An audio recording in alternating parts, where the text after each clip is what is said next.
대한민국의 조용기 목사님을 소개합니다. 오늘 저는 여러분과 함께 신분이란 제목으로 은혜를 함께 나누겠습니다. 저는 아프리카 여러 나라를 다녀보았습니다. 저들의 가난과 후진적 사회상을 보고 가슴이 무척 쓰리고 아팠습니다. 저들 개인이나 국가를 잘 살게 할 수 있는 길이 아득하게 멀어만 보였습니다. 그러나 길이 없는 것은 아닙니다. 저들에게 일시적 생필품의 원조로 잘 살게 할 수는 없습니다. 저들의 신분을 변화시켜 줘야만 됩니다.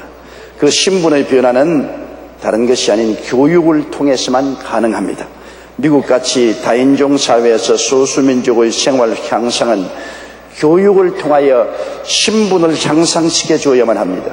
유대민족은 나라를 잃고 온 세계에 흩어져 2000년 동안 난민의 생활을 했습니다. 그들이 나라 없는 민족의 서러움과 박해에도 불구하고 세계 금융계, 교육계, 과학계를 주름잡는 상층 신분을 갖고 사는 이유는 훌륭한 자녀 교육 덕택인 것입니다.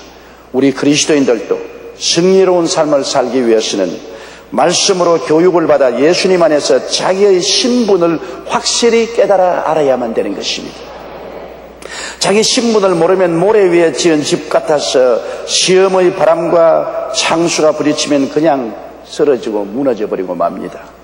굳건한 믿음은 확실한 신앙 신분에 대한 이해의 토대 위에서 가질 수가 있는 것입니다. 그러면 오늘 우리가 생각해 보자 하는 것은 첫째로 인간의 신분으로 오신 예수님을 생각해 보고자 하는 것입니다.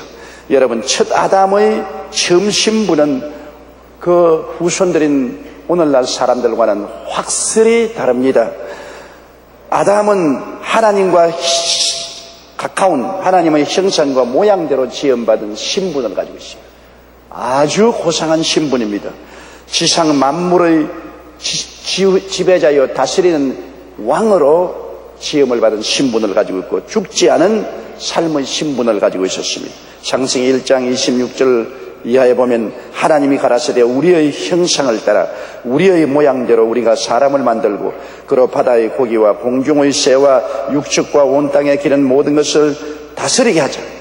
여러분, 하나님 성부, 성자, 성령께서 말씀하기를 우리의 형상과 우리의 모양을 따라 사람을 만든다고 했으니 사람의 신분은 모든 동식물보다 높고 천사보다 높고 아주 고귀한 신분을 가지고 지음을 받았습니다. 그리고 모든 만물을 다스리는 지배자로서의 신분을 갖고 죽지 않은 영생을 가진 사람입니다. 놀라운 신분을 가지고 있었습니다. 그러나 그가 하나님을 반역하고 타락한 이후로 두 번째 신분은 완전히 처참한 신분입니다. 영적인 사망을 당한 신분입니다. 이제는 죽은 자예요. 그리고 형벌받은 신분이요 종의 신분입니다. 땅의 저주 속에 살고 병들고 죽고 죄와 마귀의 종이 된 처참한 신분입니다. 그 고귀한 신분에서 완전히 타락해서 처참하게 버림받은 신분으로 전락해버리고 말한 것입니다.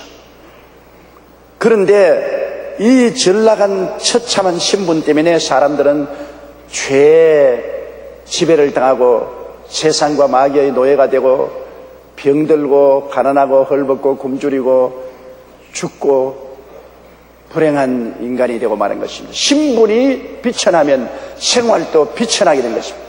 원래 아담과 하와의 고상한 신분은 에덴 동산에서 살게끔 지음받았습니다. 신분이 고상한즉 낙원에 살게 되었는데 신분이 타락하고 비극적인 신분이 되자 종의 신분으로 타락하고 비극적인 삶을 살게 된 것입니다. 모든 삶의 환경은 신분에 따라가는 것입니다. 신분이 고상하면 환경도 고상한 곳에 살게 되는 것입니다. 신분이 비천하면 생활 환경도 비천하게 되어버리고 마는 것입니다.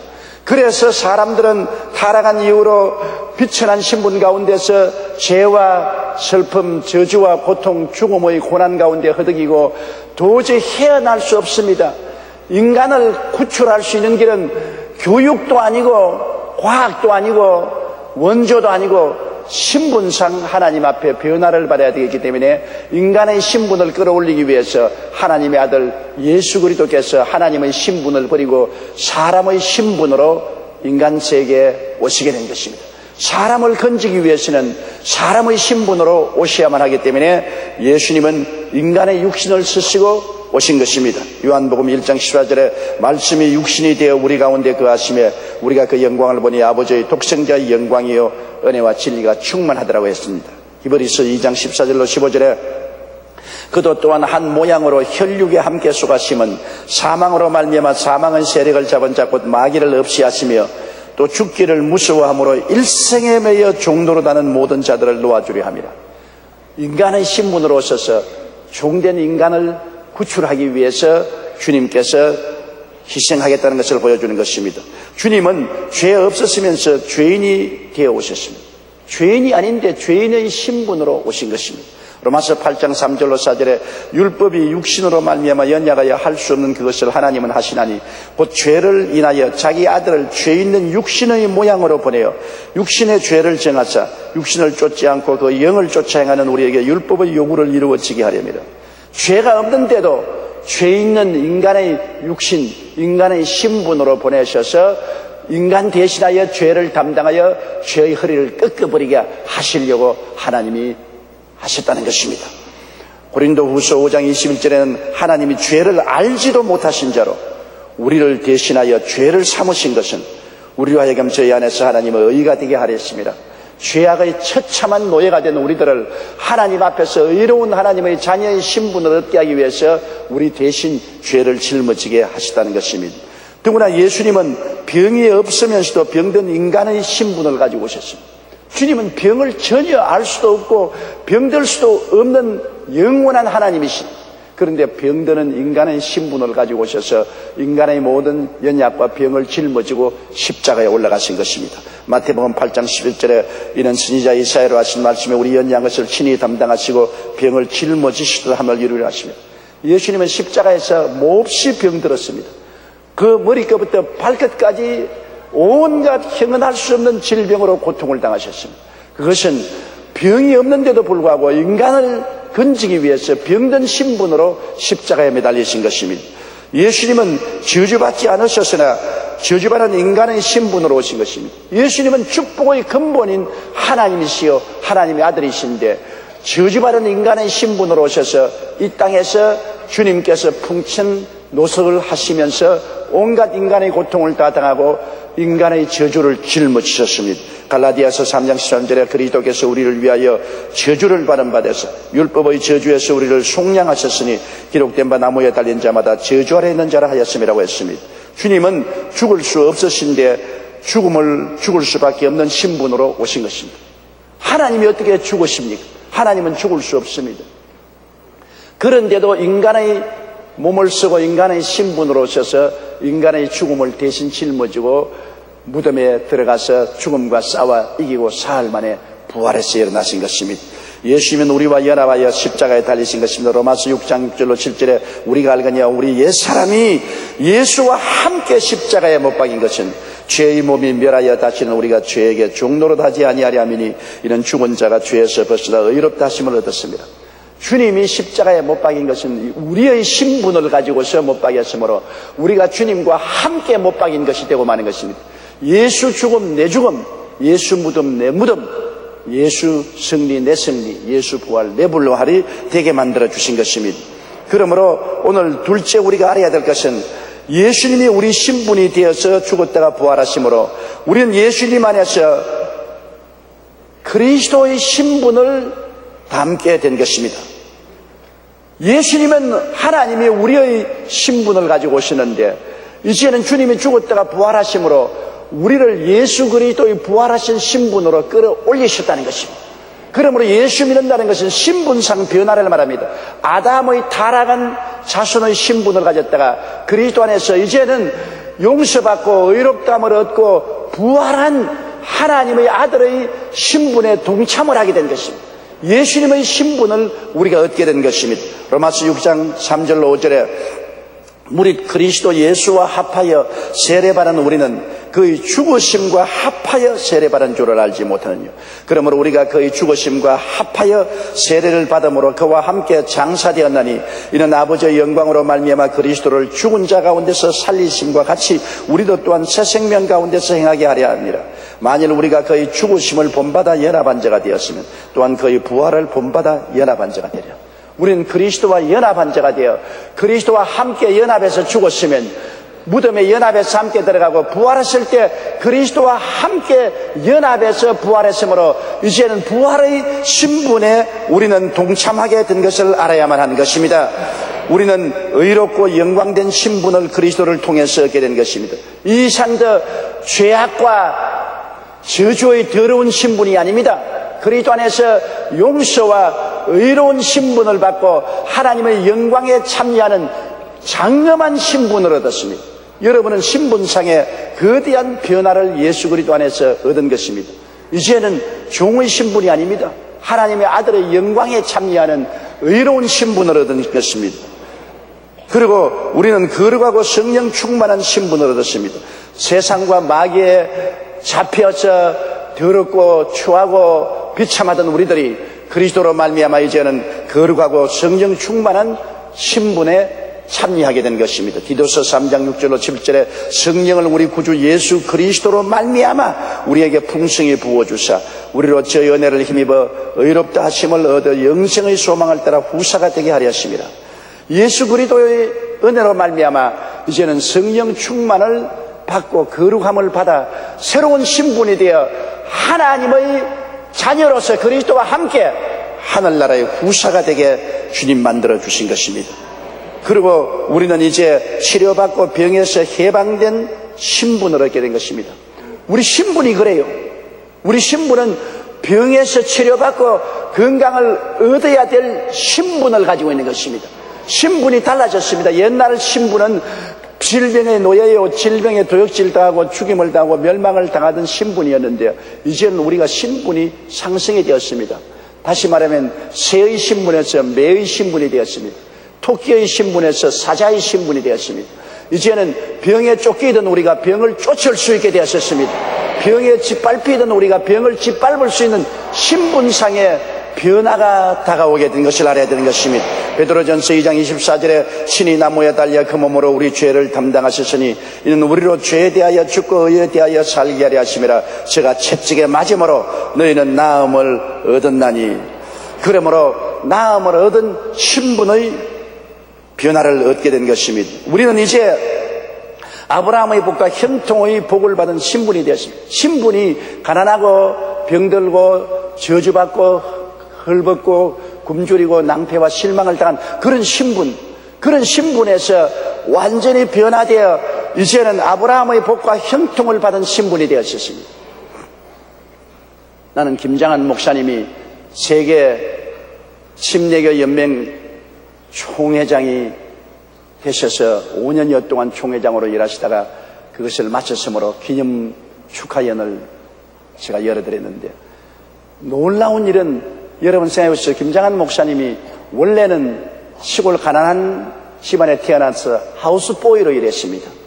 미군 천막에 가서 심부름하는 하우스보이로 있다가 미 상사의 총애를 받아 양아들이 되어가지고서 미국으로 건너가서 미국에서 중학교, 고등학교, 대학교, 대학원을 졸업하고 미국 부인하고 결혼해서 한국에 돌아올 때 당당한 선교사로 나오게 됐습니다. 하우스보이의 신분에서 선교사의 신분으로 나오게 되었으니 사람 팔자 정말 달라졌죠. 그래서 그 후에 세계 침례교 연맹 총장이 되었습니다. 세계 침례교 성도들은 1억이 넘습니다.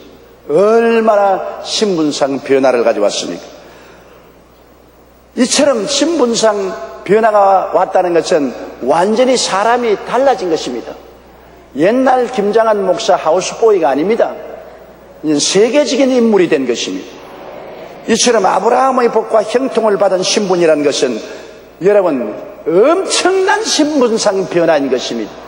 우리는 저주받고 가난하고 가시와 은극히에 찔리고 뒹굴고 이마에 땀을 흘려 먹고 살던 인생이 이제는 아브라함의 복과 형통의 신분을 받았으니 그 신분대로 우리가 살아야만 되는 것입니다.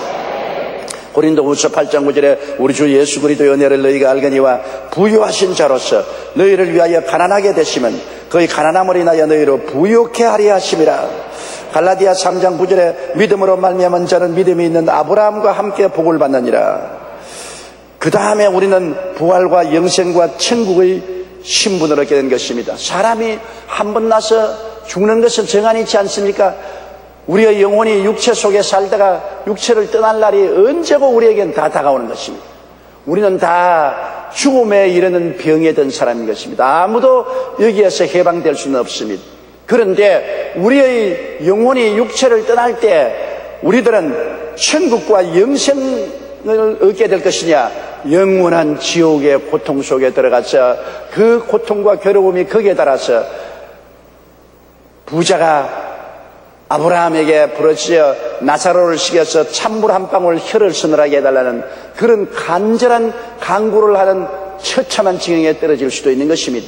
지옥이 얼마나 고통스럽고 얼마나 갈급하고 괴롭기에 물 한 방울입니다. 그것도 물 한 바퀴도 아닌 것입니다.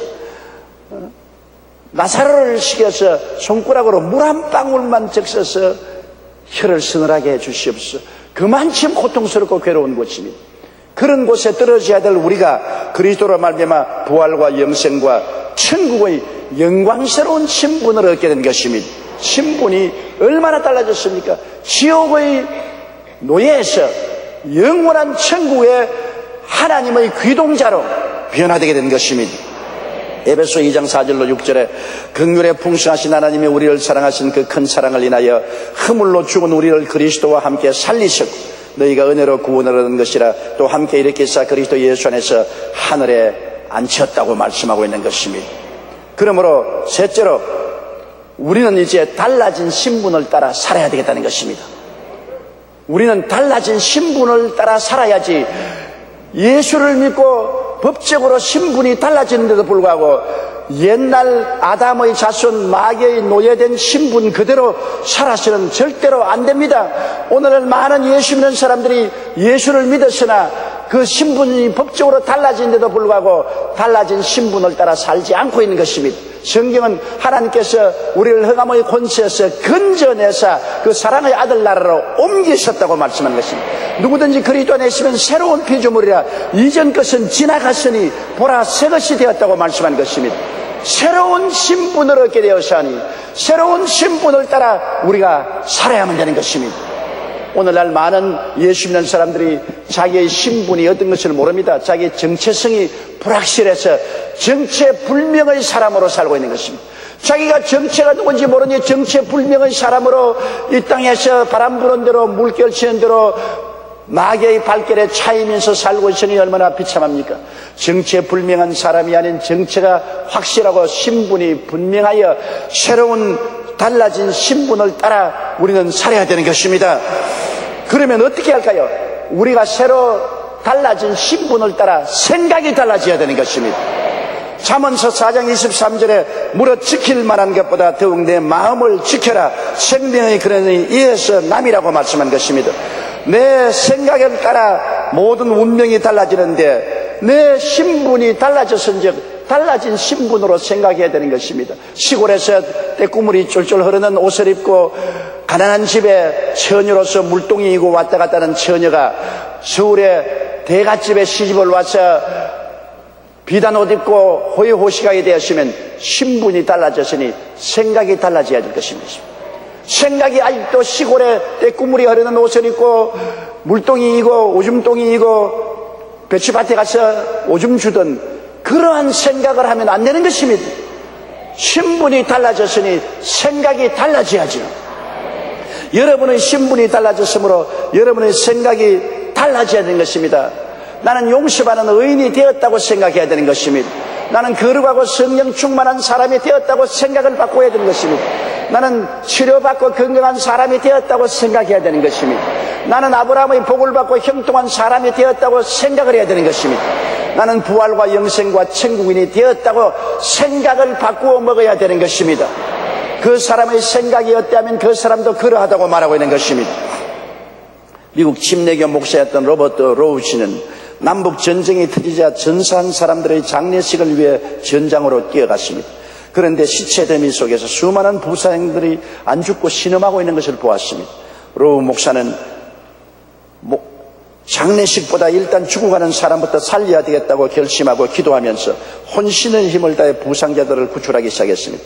얼마나 이 일에 집중했던지 나중에는 그 자신도 탈진해서 시체 독일성에 신음하며 쓰러져서 일어날 기력을 다 잃고 이제는 죽기를 기다리게 되었습니다. 그때 갑자기 그의 귀에 주님의 음성이 들려왔습니다.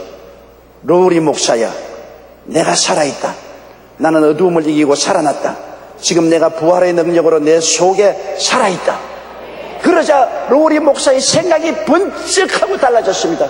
살아계시고 부활하신 예수님이 나와 같이 계시니 내가 죽은 시체 더미 속에 함께 쓰러져 있어서는 안 될 것 아니냐. 부활의 생명으로 살아야 될 것이 아니냐.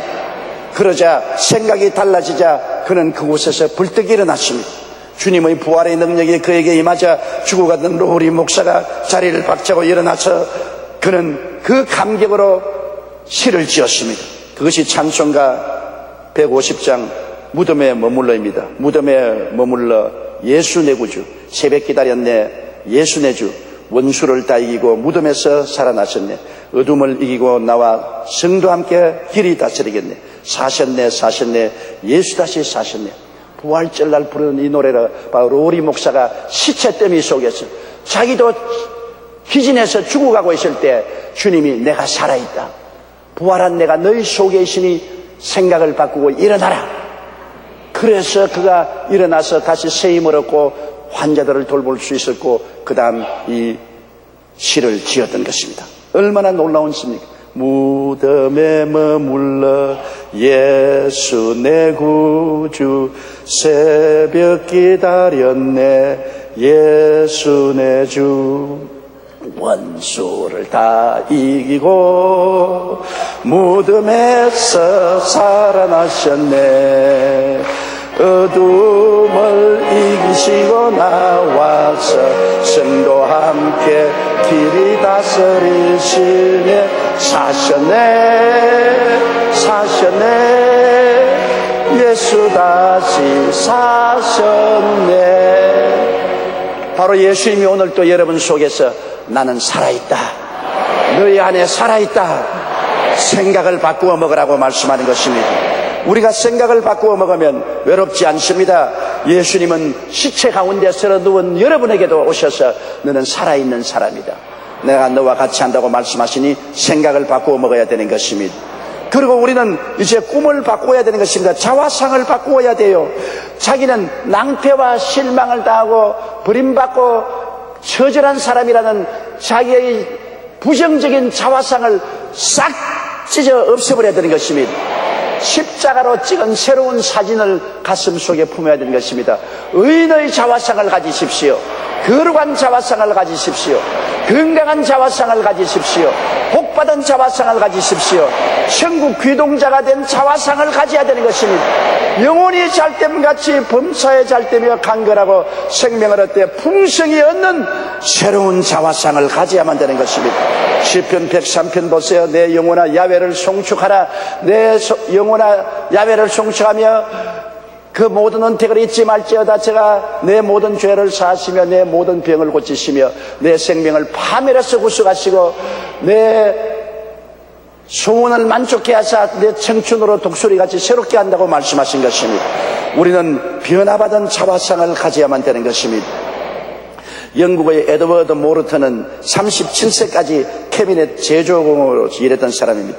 그는 37살까지 공장에서 하급 직원으로 일하니까 마음에 열등의식이 꽉 들어차고 불평과 원망이 끊이지 않았습니다. 나는 패배한 인생이다. 나이 37살 될 때까지 직공으로서 이렇게 처참한 생활을 하다니 버림받은 사람이라 그렇게 생각하면서 절망적인 자화상을 가지고 있었습니다. 어느 겨울 그는 런던 거리를 배회하다가 한 교회에 들어갔는데 마침 목사님이 요한복음 3장 거듭나야 된다는 설교를 하고 있습니다. 그 말씀을 듣는 순간 에드워드 모튼은 마음에 나도 거듭나야 하겠다, 강렬한 소원이 생겼습니다. 그래서 하나님 앞에서 문을 열고 예수님 내 속에 들어와서 나를 거듭나게 해주시소. 이 처참한 인생을 벗어나서 새 삶을 살게 하여 주시옵소서. 그는 부르짖었습니다. 그날 이후 에드워드 모턴의 마음속에 예수님이 들어오자 자화상이 달라졌습니다. 소망이 생기고 기쁨이 넘쳐나서 긍정적인 자화상이 들어왔습니다. 나도 복을 받을 수 있다. 나도 승리할 수 있다. 나도 성공할 수 있다는 자화상이 생겨서 하나님 앞에 기뻐하며 기도를 드렸습니다. 그러자 점점 일을 하는 것이 즐거워졌고 고객도 많아지고 수입이 늘어나자 나중에는 그가 일하던 목공소가 그의 소유가 되었습니다. 불평과 원망이 가득했던 제주공이 예수님을 만나 자화상이 달라지자 기쁨과 소망과 사랑으로 넘쳐나고 그 목공소는 굉장히 활발하게 사업이 잘 되는 것입니다. 결국에 그는 성공적인 사업가가 되었습니다. 훗날 그는 예수님의 첫사랑을 기억하면서 감사의 찬송가 기록했는데 그것이 바로 찬송가 539장입니다. 이 몸의 소망 무언가 우리 주 예수뿐일세 우리 주 예수 밖에는 믿으리 아주 없도다.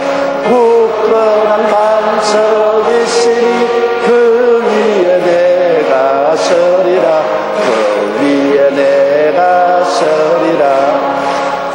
일개 목공소의 직공 낭패와 실망을 당하고 좌절과 절망 속에 허덕이던 그가 그리스도 안에서 거듭나서 자화상이 새로워져 하나님 자녀로서 꿈과 믿음을 가지고 새 소망 중에 살아가다가 축복을 받아 이런 찬송가까지 적게 된 것입니다.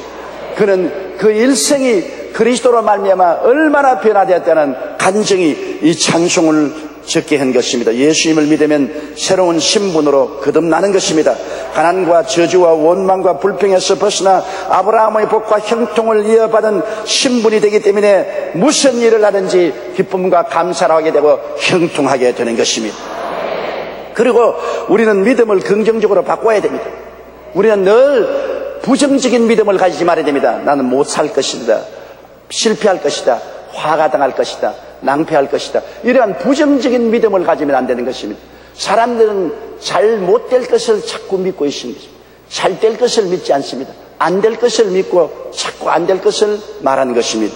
여러분 로마서 10장 17절에는 믿음은 들음에서 나며 들음은 그리스도의 말씀으로 말미암느니라고 말씀을 늘 읽고 묵상하고 긍정하면 하나님의 믿음을 마음속에 갖게 되는 것입니다.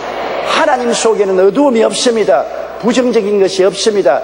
긍정적이고 창조적이고 생산적인 믿음을 가져야 되는 것입니다. 고린도후서 1장 20절에 하나님의 약속은 얼마든지 그리스도 안에서 이해가 된다고 말했습니다. 마가복음 9장 23절에 믿는 자에게는 능치 못한 일이 없나니라고 말씀하신 것입니다. 믿음이란 것은 운명과 환경을 바꿉니다. 내 환경이 고통스럽고 괴로우니까 믿을 수 없는 것이 아닙니다. 좋을 때 믿는 것은 믿음이 아닙니다. 캄캄할 때 빛이 있을 것을 믿는 것이 믿음이요, 폭풍우가 일어날 때 평안한 날이 올 것을 믿는 것이 믿음이요, 병들었을 때 건강하게 될 것을 믿는 것이 믿음인 것입니다. 제가 오래전에 아르헨티나의 부에노스아이레스에서 성회를 인도한 적이 있는데 그 성회는 실바소 목사님이 준비한 준비위원장이었습니다. 그가 나를 찾아와서 하는 간증을 듣고 크게 감동을 받고 오늘날도 잊어버리지 않고 있습니다. 원래 실바소 목사님은 은행원이었는데 갑자기 머리부터 발끝까지 온몸이 마비되는 멀티플 시로시스라고 해서 온 전신이 마비되는 병인 것입니다. 점점 얼굴이 마비되더니 나중에는 목으로 내려와서 음식을 씹어서 삼킬 수가 없게 되었습니다. 폐까지 내려오면 횡격막이 마비되어 숨을 못 쉬기 때문에 죽고 마는 것입니다. 굉장히 무서운 병입니다. 그래서 그는 친구들과 함께 일주일 동안 금식하며 기도했습니다. 그리고 나서 차를 타고 교회를 가는데 갑자기 자동차 안에 하나님의 영광이 가득하더랍니다. 그는 하나님을 찬양하며 교회까지 가서 엎드렸는데 하나님께서 이렇게 말씀하셨습니다. 마음속에서 내가 지금 상처 입은 것은 마귀가 너를 죽이려는 것이다. 내가 열심히 복음을 전가하고 하나님 나라를 선포하니까 사람이 전쟁에 나가서 일선에서 적군의 총탄에 맞아 부상당하듯이 너는 지금 마귀에게 부상을 당했다. 마귀는 너를 죽이려고 한다. 그러나 내가 낙심하지 않고 계속해서 예수님 이름으로 대적하면 마귀는 쫓겨나갈 것이다. 지금 나의 천사들과 마귀가 너를 두고 공중에서 싸우고 있다. 마치 다니엘 21일 동안 기도할 때 공중에 있는 천사들이 마귀를 이기고 내려온 것처럼 지금 나의 사자들이 너를 위해서 공중에서 마귀와 싸우고 있다. 낙심하지 말고 계속해서 믿고 기도해라. 이렇게 하나님의 음성이 들려오더랍니다. 실바소 목사님은 낙심하지 않고 나는 이미 치료받았다. 건강한 사람이다. 병에서 해방되었다. 제가 채찍에 맞음으로 나음을 입었다. 그렇게 믿음을 선포하고 기도하며 마귀를 대적했습니다. 의사는 석 달밖에 못 산다고 했는데 1년이 지나도록 더 이상 병은 악화되지 않고 일진일퇴하면서 마귀와 싸웠습니다. 하루는 자고 일어났는데 아침에 일어나니까 마비정서가 온데간데 없이 사라졌어요. 마귀가 쫓겨나간 것입니다. 하나님의 능력이 임하신 것입니다. 그가 예수님 안에서 변화된 신분, 치료받고 병에서 해방된 신분을 주장하며 기도하고 나아가자 병은 떠나가고 승리가 왔던 것입니다. 우리는 이미 예수님 안에서 변화된 신분을 가지고 있습니다. 십자가를 통해서 내가 얼마나 새로운 신분, 새로운 변화된 사람이 된 것을 늘 잊지 말고 기억해야 되는 것입니다. 마귀에게 종노릇할 필요가 없습니다. 영생 부활의 신분으로 우리는 살아가야 되는 것입니다. 그러므로 신분이 달라지면 말도 달라져야 되는 것입니다. 신분이 달라지는데 왜 말이 안 달라지겠습니까? 촌 사람이여 촌놈 말을 하다가 서울에 올라와서 세련되면 서울 말을 써야 되지 않겠습니까? 신분이 달라지면 말도 달라지는 것입니다. 마태복음 12장 34절에 마음에 가득한 것을 입으로 말한다. 신분이 마음에서 달라지면 입으로 말하는 말도 달라지는 것입니다. 잠언서 6장 2절에 내 입의 말로 내가 얽혔으며 내 입의 말로 인하여 잡히게 되었다고 말했습니다. 잠언서 18장 21절에 죽고 사는 것이 혀의 권세에 달렸느니라고 말했습니다. 잠언서 21장 23절에 입과 혀를 지키는 자는 그 영혼을 환난에서 보존한다고 말하고 있는 것입니다. 여러분, 믿고 말한다는 것이 얼마나 힘이 있는지요. 콘돌리사 라이스는 미국 백악관 안보 담당 보좌관으로 미국 잡지 포브스는 콘돌리사 라이스를 세계에서 가장 영향력 있는 여성으로 뽑았습니다. 또한 2002년에는 미국 시사주간지 뉴스위크에서는 그녀를 세계에서 가장 유명한 흑인 여성이라고 극찬하기도 했습니다. 콘돌리사 라이스는 백악관으로 들어간 흑인으로는 콜린 파우얼 이후 두 번째이고 여성 흑인으로는 최초 여자입니다. 지금은 미 국무장관이 되어 있지 않습니까? 그는 인종차별이 가장 심했던 곳으로 유명한 엘라바마주에서 성장했습니다. 당시 그녀의 아버지는 목사로서 목회를 하고 있었기 때문에 콘돌리사 라이스는 역시 예수님 안에서 확실한 정체성과 신분을 가지고 있었습니다. 백인들이 무시하고 멸시하고 짓밟아도 그는 말했습니다. 나는 피부가 검어도 하나님의 자녀다. 백인들은 무시해도 하나님은 나를 무시하지 않는다. 백인은 나를 멀리해도 하나님은 나와 같이 계신다. 굉장한 긍정적인 신앙을 가지고 꾸김살 없이 그는 자랐습니다. 그녀는 10살 때 부모님과 복음 전파 교육을 목적으로 여행을 한 적이 있는데 최종 목적지가 미국의 수도인 워싱턴 DC였습니다. 백악관 근처에 왔는데 백인들은 백악관 안에 구경하러 다 들어가는데 흑인이라고 해서 백악관에 못 들어가고 철조망 밖에서 백악관을 멀리서 쳐다보았습니다. 그때 그가 그 목사인 아버지에게 말했습니다. 아빠, 제가 밖에서 백악관을 구경해야 하는 건 제 피부색 때문이지요. 두고 보세요. 내가 반드시 저 백악관 안에 들어갈 것입니다. 10살짜리 딸이 인종차별 때문에 백악관에 못 들어가고 밖에서 구경할 때 그는 마음속에 보세요. 내가 반드시 백악관 안에 들어갈 것이라고 입술로 시인했습니다. 그리고 25년 후 그녀는 자신의 말대로 백악관에 들어갔던 것입니다. 2001년에 국가안보보좌관으로 2004년 현재는 미 국무장관으로 백악관에 대통령 다음으로 높은 자리에 들어간 것입니다. 현재 그는 백악관에 들어간 흑인 여성이라는 평가에 대하여 이렇게 말합니다. 어떠한 어려움이 있을지라도 단지 신앙으로 해결하고자 하는 마음뿐입니다. 저는 모든 사물을 긍정적으로 바라봅니다. 그가 흑인이라고 해서 부정적으로 생각하지 않았습니다.